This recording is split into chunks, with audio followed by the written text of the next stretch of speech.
انیس نے مجھ سے کہا، تم کیا کر آئے ہو؟ میں نے جواب دیا، مسلمان ہو گیا ہوں اور میں نے محمد صلی اللہ علیہ وآلہ وسلم کی تصدیق کر دی ہے۔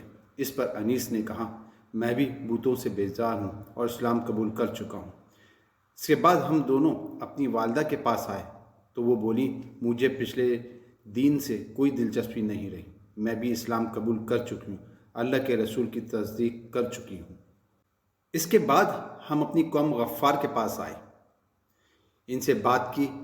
ان میں سے آدھے تو اسی وقت مسلمان ہو گئے، باقی لوگوں نے کہا جب رسول اللہ صلی اللہ علیہ وآلہ وسلم تشریف لائیں گے ہم اس وقت مسلمان ہوں گے۔ چنانچہ جب رسول اللہ صلی اللہ علیہ وآلہ وسلم مدینہ منورہ تشریف لائے تو قبیلہ غفار کے باقی لوگ بھی مسلمان ہو گئے۔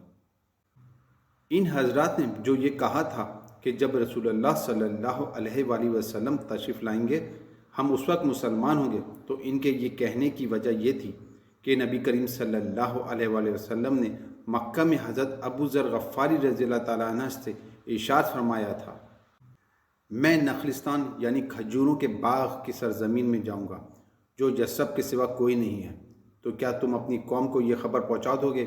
ممکن ہے اس طرح تمہارے ذریعے اللہ تعالیٰ ان لوگوں کو فائدہ پہنچا دے اور تمہیں ان کی وجہ سے اجر ملے۔ اس کے بعد نبی کریم صلی اللہ علیہ وسلم کے پاس قبیلہ اسلم کے لوگ آئے۔ انہوں نے آپ سے عرض کیا، اے اللہ کے رسول، ہم بھی اس بات پر مسلمان ہوتے ہیں جس پر ہمارے بھائی قبیلہ غفار کے لوگ مسلمان ہوئے ہیں۔ نبی کریم صلی اللہ علیہ وآلہ وسلم نے یہ سن کر فرمایا، اللہ تعالیٰ غفار کے لوگوں کی مغفرت فرمائے اور قبیلہ اسلم کو اللہ سلامت رکھے۔ یہ حضرت ابو ذر غفاری رضی اللہ تعالیٰ عنہ ایک مرتبہ حج کے لیے مکہ گئے۔ طواف کے دوران کعبے کے پاس ٹھہر گئے، لوگ ان کے چاروں طرف جمع ہو گئے۔ اس وقت انہوں نے لوگوں سے کہا، بھلا بتاؤ تو تم میں سے کوئی سفر میں جانے کا ارادہ کرتا ہے تو کیا وہ سفر کا سامان ساتھ نہیں لیتا؟ لوگوں نے کہا، بے شک ساتھ لیتا ہے۔ تب آپ نے فرمایا، تو پھر یاد رکھو قیامت کا سفر دنیا کے ہر سفر سے کہیں زیادہ لمبا ہے، اور جس کا تم یہاں ارادہ کرتے ہو اسی لیے اپنے ساتھ اس سفر کا وہ سامان لے لو جو تمہیں فائدہ پہنچائے۔ لوگوں نے پوچھا، ہمیں کیا چیز فائدہ پہنچائے گی؟ حضرت ابو ذر غفاری رضی اللہ تعالیٰ عنہ بولے، بلند مقصد کے لیے حج کرو، قیامت کے دن کا خیال کر کے ایسے دنوں میں روزے رکھو جو سخت گرمی کے دن ہوں گے، اور قبر کی وحشت اور اندھیرے کا خیال کرتے ہوئے رات کی تاریکی میں اٹھ کر نمازیں پڑھو۔ حضرت ابو ذر غفاری رضی اللہ تعالیٰ عنہ کے بعد حضرت خالد بن سعید رضی اللہ تعالیٰ عنہ ایمان لائے۔ کہا جاتا ہے دیہات کے لوگوں میں سے مسلمان ہونے والوں میں یہ تیسرے یا چوتھے آدمی تھے۔ ایک قول یہ ہے کہ پانچویں تھے۔ یہ اپنے بھائیوں میں سب سے پہلے مسلمان ہوئے۔ ان کے اسلام لانے کا واقعہ یوں ہے کہ انہوں نے خواب میں جہنم کو دیکھا۔ اس کی آگ بہت خوفناک انداز میں بھڑک رہی تھی۔ یہ خود جہنم کے کنارے کھڑے تھے۔ خواب میں انہوں نے دیکھا کہ ان کا باپ انہیں جہنم میں دھکیلنا چاہتا ہے، مگر نبی کریم صلی اللہ علیہ وآلہ وسلم ان کا دامن پکڑ کر انہیں دوزخ سے گرنے سے روک رہے ہیں۔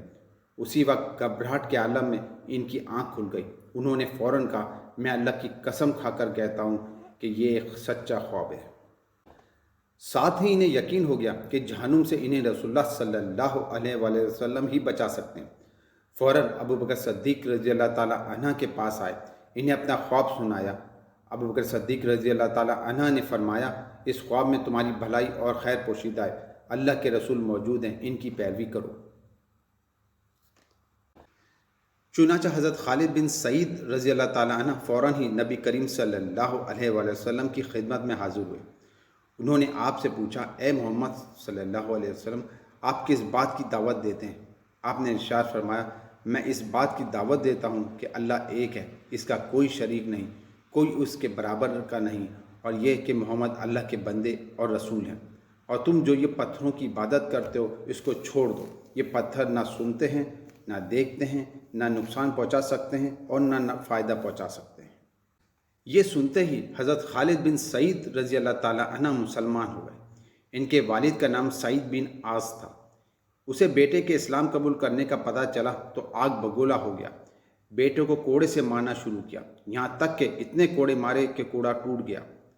پھر اس نے کہا، تو نے محمد صلی اللہ علیہ وسلم کی پیروی کی، حالانکہ تو جانتا ہے کہ پوری قوم کے خلاف جا رہا ہے، وہ اپنی قوم کے معبودوں کو برا کہتا ہے۔